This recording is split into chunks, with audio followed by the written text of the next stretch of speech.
자, 우리가 계속 이제 구원론을 살펴보고 있습니다. 성경론 끝내고 구원론. 지난 주에 아주 중요한 주제를 다뤘는데, 구원의 성경에서 말하는 구원의 세 가지 면을 봤습니다. 이 세 가지 면을 우리가 어떤 면을 보면 단계라고도 할 수 있는데, 우리가 구원의 단계라고 하지 않는 이유가 있어요. 구원의 단계로 하면 우리가 본 것처럼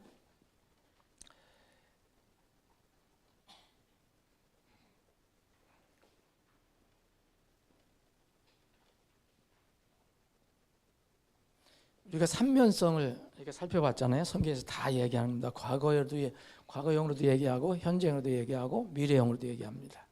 이 구원을 왜 단계라고 표현하지 않느냐 하면, 좀 단계를 표현하면 위험성이 있어요. 우리가 이해하는 분들은 단계라도 이해를 해요. 과거가 있으면 다음에 현재가 있는 거고, 현재가 있으면 다음에 분명히 미래가 있다. 근데 이제 구원의 삼면이라고 하지 않고 단계로 하면은 혹시 사람들이 구원에 무슨 단계가 있는가 보다, 그래서 이렇게 완성을 못하고 다음 단계에서 최종적으로 뭐에 이르러야 된다라고 생각할 수 있기 때문에 구원의 단계라는 말을 쓰지 않는 겁니다. 근데 실제로는 이제 이 단계가 있어요. 과거가 있는 사람은 분명히 현재가 진행되고 있고요. 우리가 지금 살고 있는 이 상황이죠. 근데 이게 현재가 끝나면은 주님께서 약속하신 그 영광의 소망이 이루어질 때가 있어요. 그러니까 단계라고는 볼 수 있어요. 근데 구원의 단계라고 하지 않는 이유는 지금 말씀드린 대로예요. 혹시 종교로 생각할까 봐. 복음은 종교가 아닙니다. 그런데 지난주에 우리가 살펴본 것 중에서 그 삼면, 만약 단계라면 여러분들이 그 이해하신다면은 이 세 부분에서, 세 면에서 절대 순서는 바뀌면 안 돼요. 이 순서의 절대 중요성이 있어요. 과거가 반드시 먼저 있어야 돼요. 과거가 있어야 되고, 과거가 있는 뒤에 현재, 미래가 있는 거예요.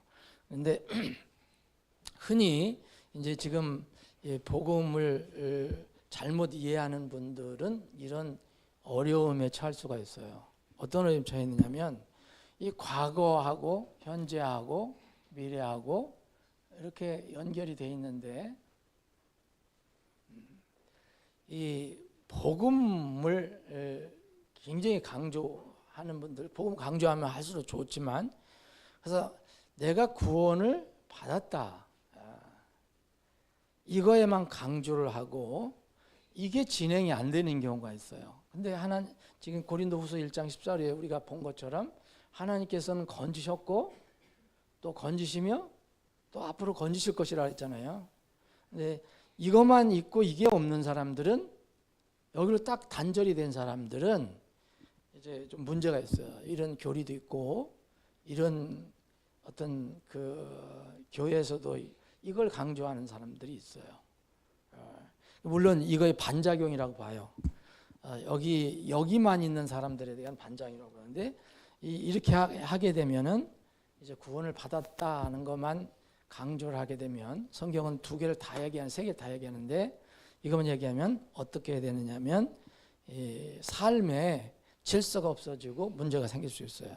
그래서 성경에서 얘기하는 그 로마서 6장에 나와 있는 이 용어로 얘기한다면 도덕 폐기론이 나오는 거예요. 무질서하게 사는 거예요. 내가 이제 구원을 받았으니까, 이제는 뭐 구원은 한번 받은 변화 없으니까 하니까 이상한 삶이 나오는 거예요. 이 사람들은 진짜 구원받은 사람이 아니에요. 성경 말할 것 같으면 그런 복음이 아니에요.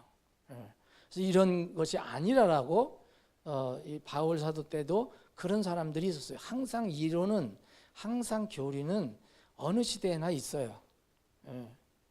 지금도 있어요. 그런 사람들이 있어요. 그런 교리를 좀 하여튼 그런 쪽으로 이렇게 기울어지는 교리를 가르치는 데가 있어요. 이게 굉장히 위험한 겁니다. 다시 말씀드리면 성경은 과거, 현재, 미래를 다 얘기하는데 순서가 무척 중요하다. 이건 이 타입이 안 돼요.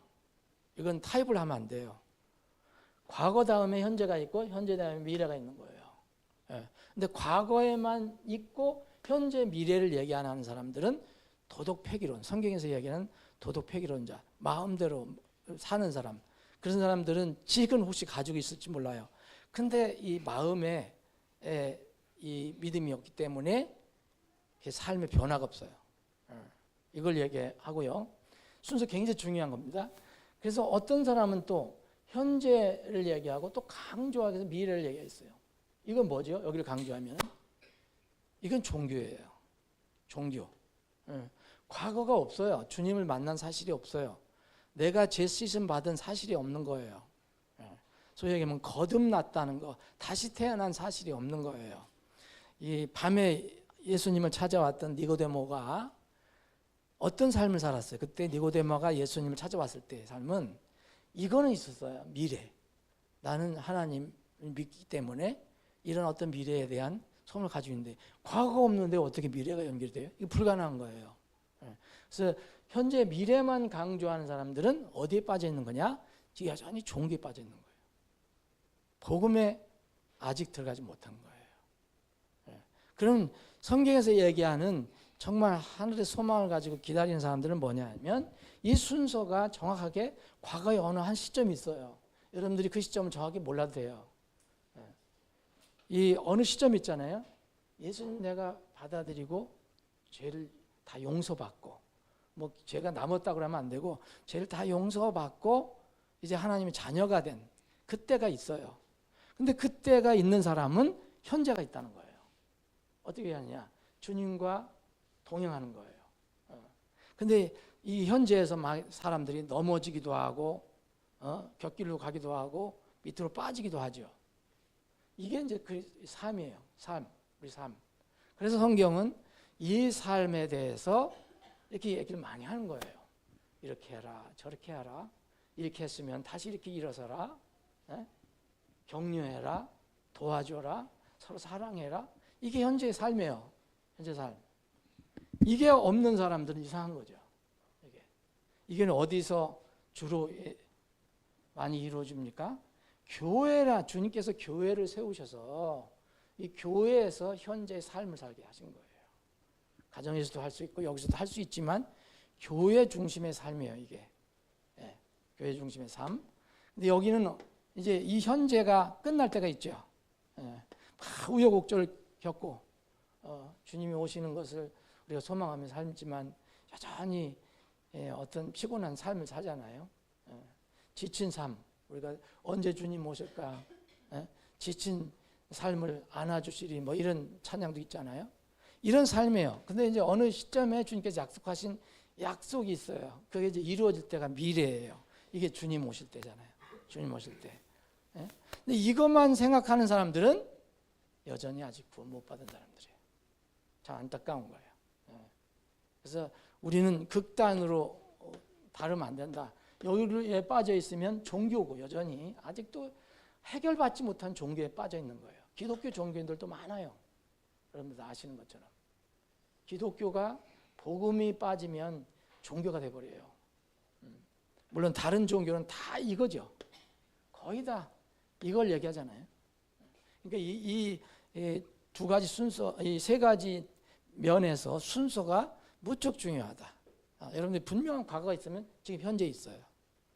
우여곡절이 있어도 그 다음에 이 미래도 분명히 있어요. 이건 분리가 불가능해요. 서로 따로 떨어질 수가 없어요. 동전이 앞뒷면이 있는 것처럼 분명히 하나로 붙어 있어요. 세 면으로. 근데 이제 중요한 것은 여기가 출발점이 있어야 되는 거예요. 여기가 출발점이 있어야 돼요.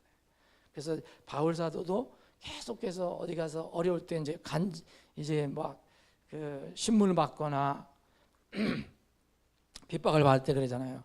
내가 과거에 이렇게 됐었습니다. 그랬죠? 과거였어요. 담에색으로 가는 그 길에서 내가 내 구원자 예수님을 만났다. 그렇게 얘기하잖아요. 계속 얘기하잖아요. 그게 간증이에요. 우리의 간증.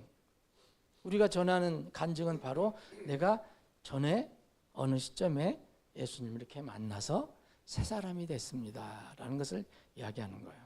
근데 이게 없이 얘기하면 이건 종교가 끝난다. 그래서 이 삼면은 이 삼면성을 이해하는 데는 여러분들이 그 순서는 무척 중요하다. 근데 이건 또 절대 하나하나 분리가 불가능하다. 그것을 이해하시면 되겠어요. 자, 그러면 이제 오늘은 이제 우리가 여러분들 다 잘 아시지만 이게 복습입니다. 이제 우리가 이제 구원을 받잖아요. 구원을 받았어요. 여러분들 뭐 좀 받았다 그래서 뭐 내볼 수는 없잖아요. 그런데 마음으로 간증을 하는 거니까 입으로 간증하고. 근데 구원을 우리가 어떻게 받는가를 성경에서 가르치는 거 잘 이해를 하시면 다른 사람들에게 전도할 때 도움이 돼요. 참고가 되는 겁니다.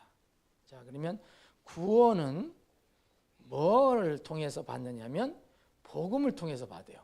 그죠? 복음을 통해서. 이 복음이라는 게 뭐냐? 지금 이제 우리가 구원 얘기하고 복음 얘기하고 또 성경에서 믿음에 대해서 많이 얘기하잖아요.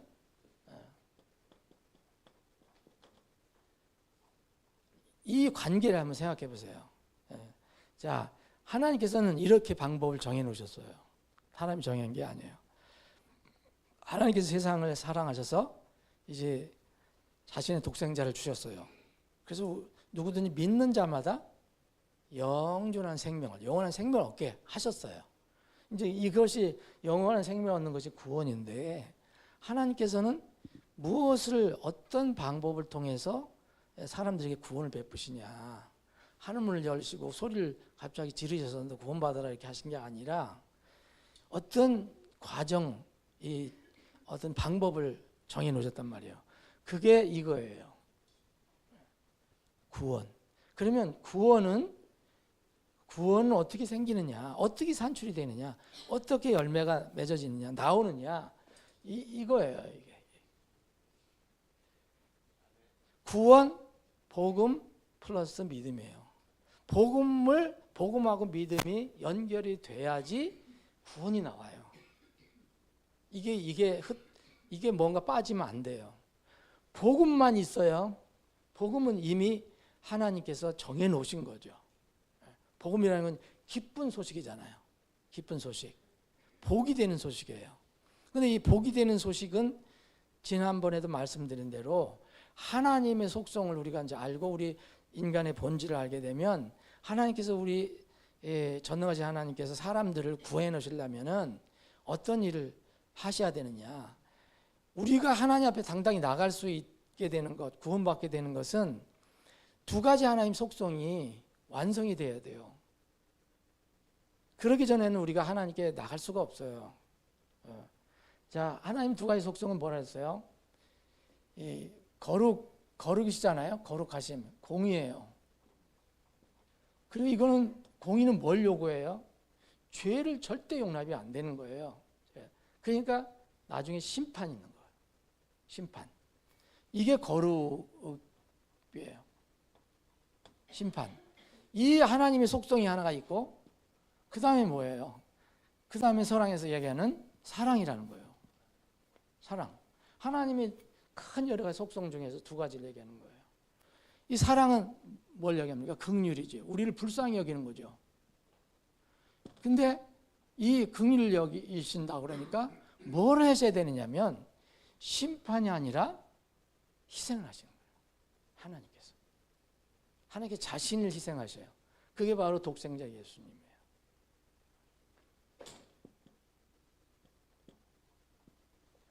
이 두 가지가 이게 완성이 돼야지, 이 조건이 맞아야지 우리가 구원을 받을 수 있다고 그랬잖아요. 그러니까 복음이라는 게 뭐냐면 이 기쁜 소식이다. 아니 정말 복스러운 소식이라는 뭐냐면 이 하나님의 두 가지 속성이 이제 맞춰졌다. 그 요구가 이루어졌다는 거예요. 하나님의 거룩도 이루어지고 공의 심판도 공의도 이루어지고 심판도 이루어지고 하나님의 사랑도 실현이 되는 거예요. 하나님 긍휼히 여기심 어떻게 했냐 희생. 이게 보세요. 이게 바로 십자가라는 거죠. 이게 바로 십자가. 말씀드린 대로 하나님의 예수님이 달리신 십자가는 하나님의 공의 곧 심판과 하나님의 사랑, 긍휼, 희생이 다 맞춰지는 그 시점이에요. 그 장소예요. 그래서 이게 세상 이 주위에 있는 사람들과의 문제, 하나님과의 문제가 해결되는 이걸 이야기해요. 이게 뭐냐면 복음이잖아요. 아, 하나님께서 이 하나님의 놀라우신 이 속성이 이제 완성이 됐다. 이것이 맞춰졌다. 사람은 할 수 없지만 이것을 하나님께서 이루어 놓으셨다. 그러니까 복스러운 소식이에요. 그 전에는 아무도 들어갈 수 없잖아요. 갈 수가 없잖아요. 이게 해결이 안 되면 어떻게 복이 되는 소식이 되겠습니까? 복이 되는 소리가 안 되잖아요. 기쁜 소리가 안 되잖아요. 이 복음을 복음을 주님께서 만들어 놓으셨어요. 복음을 만들어 놓으셨다고요. 그게 복음은 예수 그리스도잖아요. 핵심이. 이 복음을 만들어 놨는데 그럼 구원을 어떻게 받느냐 이거예요. 하나님께서 그럼 복음 만들어 놓고 세상 사람 다 구원시켜 주시면 좋을 건데 그게 소위 얘기하면 만인 구원설이에요. 누구든지 나중에 다 구원받는다고 하는 거. 성경은 그렇게 얘기하지 않아요. 성경은 보면은 반드시 마지막 보면 운명이 둘로 나눠져요. 구원받지 못한 사람이 있고 구원받은 사람이 있어요. 하나님의 자녀가 있고 하나님 자녀가 아닌 사람들이 있어요. 하나님이 계신 그 천국에 있는 사람 또 아닌 분리가 된 사람이 있어요. 끝이 그거예요. 끝이. 이건 영원히 계속되는 거예요. 그런데 그럼 이 복 어떻게 해서 구원을 받느냐? 이런 것이 다 이루어졌다는 것을 정말 내 힘으로는 할 수 없지만 이런 것을 믿을 때 하나님께서 구원을 선물로 주시는 거예요. 그래서 믿음이라고 얘기하잖아요. 믿음. 얼마나 믿음을 많이 얘기합니까? 다시 오늘 우리가 살펴보는 것은 구원, 복음, 믿음에 관련된 것을 얘기하는 거예요. 이게 왜 우리가 전도를 해야 되는가? 이 문제가 생기는 거예요. 구원은 하나님의 두 속성이 이제 다 이루어졌다는 것, 만족이 됐다는 거예요. 만족이 됐다는 것을 얘기하는 건데, 그럼 이 구원의 이 소식을, 이 복음, 그래서 가스펠이라고 하는 이 하나님의 두 속성이 만족이 됐다는 이 기쁜 소식, 이 좋은 소식, 복된 소식을 믿어야 구원을 받는 거죠. 믿어야 구원을 받는 거예요. 그래서 믿음이 없이는 구원을 못 받는 거예요.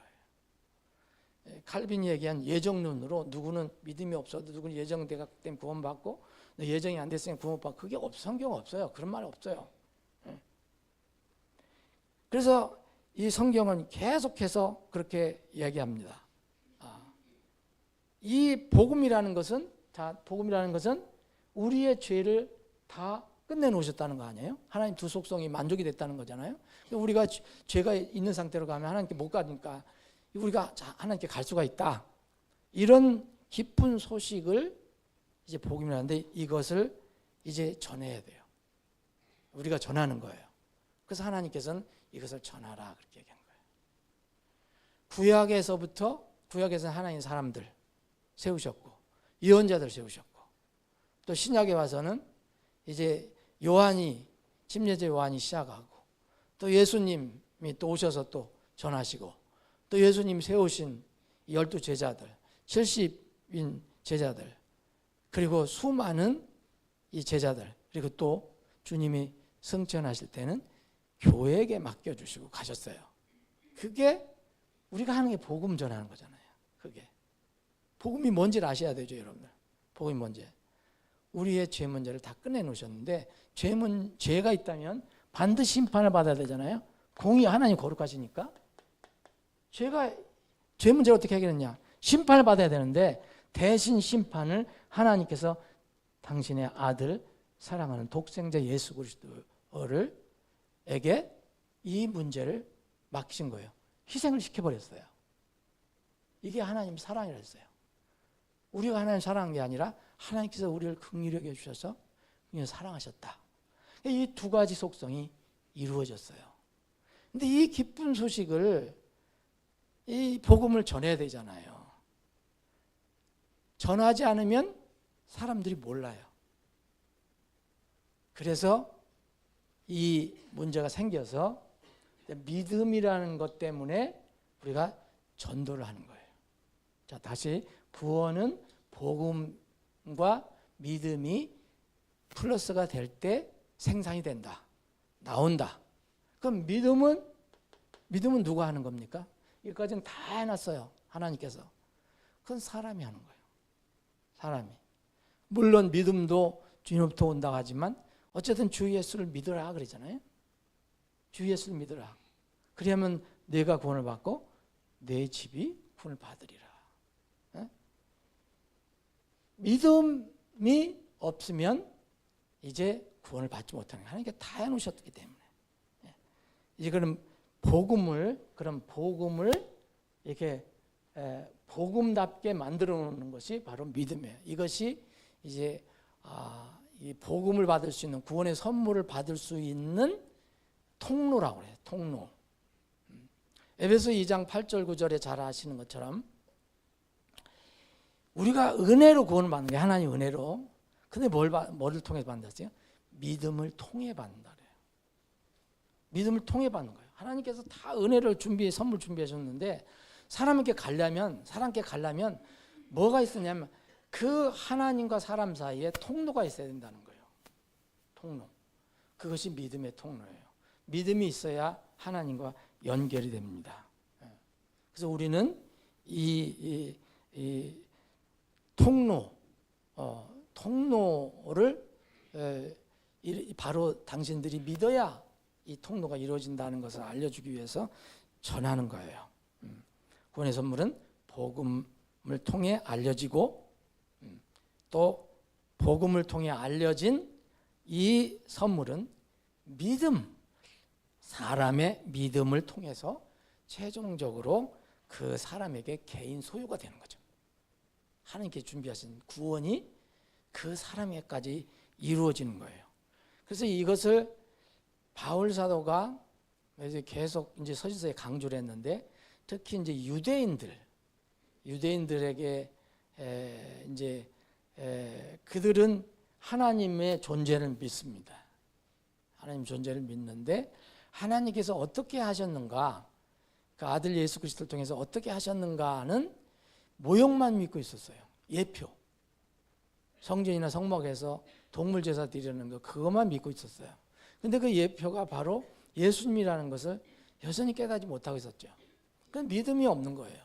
그래서 예수님에 대한 믿음이 없어요. 하나님에 대한 믿음. 이렇게 만들어 놓으셨다는 것을 믿지는 못해요. 그래서 바울 사도는 이 히브리서에서 그걸 강조한 거예요. 그게 히브리서 내용의 거의 전체예요. 예수님이 이렇게 다 끝내놓으셨으니까 너희들은 믿기만 하면 돼 이거예요. 그래서 히브리서 4장에 보면은 너희들이 왜 지금 이렇게 아직도 눈먼 상태에 있느냐? 보면은 이렇게 이제 4장에 보면 그러므로 우리가 두려워할지니 그분의 안식안으로 들어갈 약속이 우리에게 남아 있을지라도 다 준비해 놓으셨잖아요. 하나님께 다 준비해 놓으셨어요. 근데 아직 남아 있을지라도 너희 중에 어떤 자가 그것을 이루지 못할까 염려함이라. 이는 우리뿐만 아니라 그들에게도 복음이 선포되었으나, 자, 유대인들에게라도 복음이 안 들어갑니까? 복음은 어느 곳이든 다 가는 거예요. 이방이나 유대인이나. 근데 복음이 선포되었어요. 그런데 그 선포된 그 말씀 있잖아요. 그 말씀이 그들의 마음과 지금 연결이 안 돼요. 이게 플러스가 안 되는 거예요. 그냥 겉도는 거예요.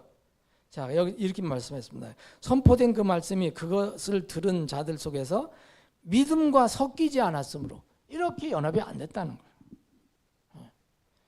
이 놀라운 소식을 믿지 않는 거예요. 믿지 않으면 안 되는 겁니다. 섞이지 않았으므로 그들에게 유익을 주지 못하니라. 여러분, 놀라운 이런 소식이 사람들 개인이 마음을 열고 그걸 믿지 않으면 유익이 안 돼요. 그래서 유익이 안 된다 그랬잖아요. 유익이 되지 못한다 그래요. 우리가 전도하는 사람들, 그 사람들 뭐 그때 지금 믿지 않는다고 그래서 하나님께서 하신 일이 지금 뭐 없는 게 아니잖아요. 다 이뤄놓으셨잖아요. 근데 왜 그 사람들이 유익이 안 됩니까? 자기가 자기 것으로 받아들이지 않기 때문에 그래요. 그건 내 거 아니라고 자꾸 생각하니까. 내 거 아니라는데 어떻게 자기게 될 수 있습니까? 내 거라고 인정을 해야죠. 그게 바로 믿음을 통해서 그렇게 하는 겁니다. 그래서 이 구원, 복음과 믿음이란 성경에서 구원 얘기하고 복음 얘기하고 믿음 얘기하는 것은 이런 관계가 있는 거예요. 믿음은 구원을 받을 수 있는 이제 복음이 흘러가는 통로다. 도관이다. 어떤 이제 물이 흘러가는 그런 통로다라고 이야기할 수 있는 거예요. 그러면은 이 사람들이, 어떤 사람들이 우리가 복음을 전해줄 때 안 믿잖아요. 받아들이지 않잖아요. 그럼 나중에 하나님께서 심판하실 때 어떻게 심판하십니까? 무슨 죄로다가 심판하십니까? 그들은 믿지 않는 죄로 심판하는 거예요. 그래서 믿지 않는 자들이라고 하는 거예요. 이거를 불신이라고 그러죠. 불신앙. 불신앙은 구원의 선물을 받을 마음의 통로를 준비하지 않는 사람들이에요. 이게 이 통로를 준비하려니까 세상에 여러 가지 사상이라든지 다른 종교라든지 뭐 세상의 여러 가지 이야기라든지 이런 것들이 그걸 막고 있어요. 그래서 마귀가, 사단이 엄청나게 일을 하죠. 그 복음이 흘러가지 못하도록 엄청나게 막아요. 그래서 우리가 복음을 전할 때 어떤 사람 약속하면 뭐 무슨 일이 생기고 뭐 우리가 다 몰라요. 배경은 다 모르지만 결국 못 전해요. 못 만나. 그럼 통로가 뚫리지 못하는 거예요. 여러 가지 일들이 생깁니다. 여러분, 안 믿는 사람들을 여러분 전도할 때 안 믿는 사람들 보세요. 여러분, 그 사랑하는 사람들도 마찬가지예요. 그 사람이, 그 사랑하는 사람이라도 어떤 사람이든 그 사람이 안 믿는 이유를 여러분 잘 생각해 보면 아주 공백이 있는 게 아니에요. 그 사람이 안 믿는 게 아무것도 없는 게 아니에요. 다 있습니다. 생각해 보세요. 그 사람이 뭐를 중요시 여기는가? 가장 중요시 여기는가? 그게 있거든요. 그게 무슨 뭐 물질이든 뭐 세상 일이든 뭐 즐거움이든 무슨 쾌락이든 뭐 무슨 뭐 중독된 거든 뭐든 다 그게 있어요. 그게 막고 있어요. 이건 누가 합니까? 마귀가 그걸 많이 활용하잖아요. 사람의 육신과 세상이 여러 가지를 동원해서 이제 싸우게 하잖아요. 우리의 3대적. 세상, 우리 육신, 자아, 우리 가지고 있는 거, 그리고 마귀입니다. 마귀는 보이지도 않지만 마귀는 세상과 이런 것들을 사용해서 못 믿게 하는 거예요.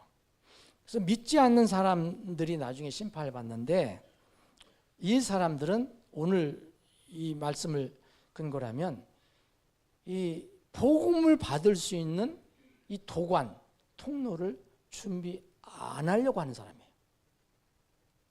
또 이 준비를 하는 것이 뭔지도 모르는 사람들이에요.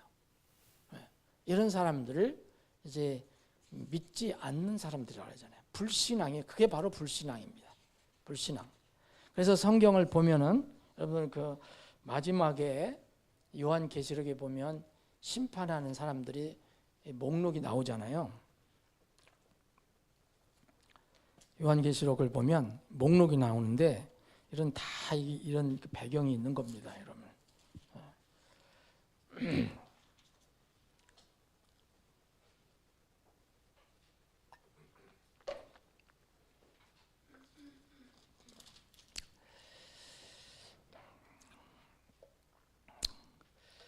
자, 20장인가 보면은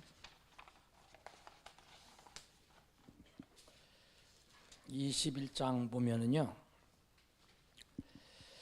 자, 21장 7절, 8절 이런 말씀이 있어요. 이기는 자는 모든 걸 상속받으리니 나는 그의 하나님이 되고 그는 내 아들이라. 그러나 21장 8절 보면 두려워하는 자들 있어요. 이 두려워하는 자들이 제일 앞장서요. 이거는 마지막 때에 일어난 일에 대해서 준비 안 한 사람은 마음에 이런 어떤 계시가 이루어질 때는 엄청나게 두려움을 갖게 돼 있어요. 불안, 미래에 대한. 두 번째는 뭐예요? 믿지 않는 자들이에요. 믿지 않기 때문에 심판을 받는 거예요. 무슨 우리가 노력을 많이 안 하고 무슨 공로를 많이 못 쌓고 무슨 선한 일을 많이 못해서 구원 받는 게 아니에요. 믿지 않기 때문에 구원을 받지 못하는 겁니다. 마지막 때 심판할 때 보면 하나님께서 이제 바울 사도는 데살로니가 교회 성도들에게 이렇게 얘기했어요. 마지막 때 심판을 받을 사람을 두 부류로 얘기하는 거거든요. 근데 다 이 사람들은 두 부류래도 그 한마디로 얘기하면 믿지 않는 사람들이에요. 자, 데살로니가후서 1장 7절 보면 괴로움을 당하는 너에게는 우리와 함께 안식으로 갚으시는 것으로 주 예수님께서 그분의 강력한 전사들과 함께 하늘로부터 나타나실 때에 데살로니가후서 1장 8절 보면 하나님을 알지 못하는 자들. 하나님을 알지 못하는 자들이 뭐예요? 이거 하나님께서 이렇게 준비해 놓으셨는 걸 몰라요. 하나님 존재도 인정 안 하지만 하나님에게 이렇게 뭐 엄청나게 준비해 놓으신 것을 몰라요. 그래서 하나님을 알지 못하는 사람이라 그랬고요. 또 우리 주 예수 그리스도의 복음에 순종하지 않는 자들이에요. 심판받는 사람을 그렇게 얘기해요. 복음으로 다 준비했는데 믿음으로 순종하지 못해요. 이 사람들이 나중에 이렇게 어떻게 됩니까? 타오르는 불로 징벌을 받는 거예요. 하나님께 정해놓으신 것이 바로 그겁니다. 그들은 주 앞에서 그리고 그분의 권능의 영광에서 떠나 영존하는 파멸로 형을 받으리라. 지옥은 영원한 겁니다. 천국도 영원한 것이고. 그래서 이 구원, 복음, 믿음과의 관계를 이제 말씀드렸는데, 그러면 이 믿음은 어떻게 생기느냐? 믿음은 또 성경이 강조하는 것은 믿음은 절대 머리로 믿는 게 아니에요. 머리로 믿는 거는 과정일 수 있어요. 우리가 지식이 필요하니까. 근데 머리로 끝나면 안 됩니다. 마음으로 믿는 거예요. 마음으로. 근데 우리가 이거를 무슨 물리적으로 가릴 수가 없어요. 머리로 믿는 게 뭐고 마음으로 믿는 게 뭡니까? 잘 설명이 안 돼요. 그건 뭐 사람들이 생각하는 마음으로 믿는 거는 진정한 믿음을 얘기하는 거예요.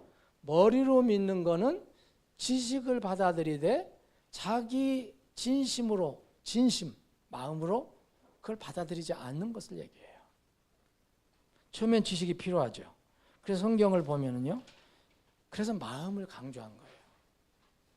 마음을 강조한 거예요. 이 로마서 10장에 보면 마음으로 믿어 의에 이르고 그랬잖아요. 마음으로 믿어. 마음으로 믿는 게 뭐냐 이거예요. 마음으로 믿는 것은 이제 진정한 어떤 회개와 자기 자아를 내려놓고 주님을 받아들이는 이런 것. 이거 뭐 어떤 정확한 공식이 없어요. 이것은 마음으로 믿는 것은 선택이 아닙니다. 이건 절대적이에요. 성경에서 보면. 잠언 4장 23절에 보면 그 유명한 구절이 있잖아요. 열심을 다해서 내 마음을 지키라 그랬잖아요. 우리 마음을, 머리를 지키는 게 아니라 이는 생명의 열매들, 산물들이 거기서 나오기 때문에 그랬어요. 마음이 그만큼 우리는 덥잖아요. 세상 사람들은 겉으로 보는 것만 생각해요. 근데 우리는 마음에서부터 더러웠어요. 죄인이에요. 그러니까 마음에서부터 시작이 돼야 돼요. 복음이. 마음으로 믿어야 된다. 이건 머리로는 절대 대체할 수 없다. 이것을 마음을 저기로 하면 심장이라 하잖아요. 심장은 피가 나오고 들어가는데. 그래서 마음으로 믿어 마음으로도 얘기하잖아요. 그 사도행전 8장에 보면 이 빌립이 네시 이 에티오피아 네시에게 복음을 전해서 사막에서 복음을 전하잖아요. 여러분 네시 좋은 사람이었습니다.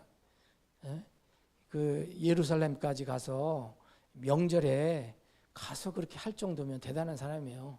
소위 얘기하면 경건한 사람이에요. 그런데 여전히 이사야서 53장을 읽는데도 뭘 읽는지 모르잖아요. 자기의 구원주가 누군지 모르는 거예요. 그럴 때 하나님께서 빌립을 보내주셨잖아요. 성령께서. 그래서 그걸 깨닫게 해주잖아요. 알려주잖아요. 가르쳐주잖아요. 그게 바로 당신을 위해서 그분이 죽으셨다. 그랬더니 네시가 어떻게 되었어요? 네시가 에티오피아 네시가 거기서 바로 침례를 받기를 원한다고 그랬어요. 침례. 근데 침례라는 것은 어떤지 아니까. 그랬더니 빌립이 뭐랬어요? 내가 반드시 마음으로 믿으면, 그렇게 했잖아요. 마음으로 믿으면 그렇게 해줄 수 있다고 얘기했잖아요. 마음으로 믿는다. 이거는 그래서 마음으로 믿는 거는 제3자가 판단하지는 못해요.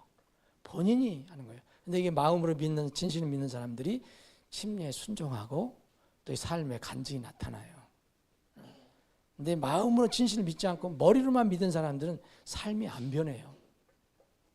지식은 대단하죠. 대단하죠. 그런데 삶이 안 변해요.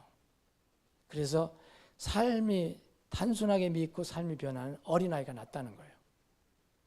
지식은 가지고 있는데 삶이 변하지, 마음으로 믿지 않았기 때문에 변화가 없는 신학자보다.